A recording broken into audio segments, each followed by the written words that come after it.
আসসালামু আলাইকুম। কিছুক্ষণ আগে আমাকে একজন একটা নিউজ ক্লিপ পাঠালেন এটিএন বাংলা নিউজের। তো সেখানে টাইটেল বা শিরোনাম হচ্ছে ধর্মভিত্তিক রাজনীতি চান না ডক্টর আসিফ নজরুল। আমি বিনয়ের সাথে এটিএন বাংলা নিউজকে জানাচ্ছি, ধর্মভিত্তিক রাজনীতি চাই কি চাই না এটা নিয়ে আজকে কোথাও কোনো আলোচনা ছিল না। ধর্মভিত্তিক রাজনীতি এই শব্দটা কোনো সভাতে আজকে আমি উচ্চারণই করি নাই। আপনারা ভাই কোথার থেকে এইসব টাইটেল বানান, তো মানুষকে বিভ্রান্ত করে। আমি দুঃখ পেয়েছি।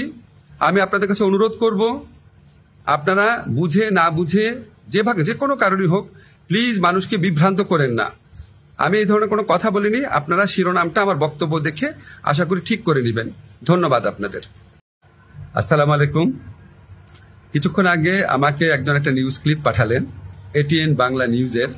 তো সেখানে টাইটেল বা শিরোনাম হচ্ছে ধর্মভিত্তিক রাজনীতি চান না ডক্টর আসিফ নজরুল। আমি বিনয়ের সাথে এটিএন বাংলা নিউজকে জানাচ্ছি, ধর্মভিত্তিক রাজনীতি চাই কি চাই না এটা নিয়ে আজকে কোথাও কোনো আলোচনা ছিল না। ধর্মভিত্তিক রাজনীতি এই শব্দটা কোনো সভাতে আজকে আমি উচ্চারণই করি নাই। আপনারা ভাই কোথার থেকে এইসব টাইটেল বানান, তো মানুষকে বিভ্রান্ত করে। আমি দুঃখ পেয়েছি। আমি আপনাদের কাছে অনুরোধ করব, আপনারা বুঝে না বুঝে যে কোনো কারণই হোক, প্লিজ মানুষকে বিভ্রান্ত করেন না। আমি এই ধরনের কোনো কথা বলিনি। আপনারা শিরোনামটা আমার বক্তব্য দেখে আশা করি ঠিক করে নেবেন। ধন্যবাদ আপনাদের।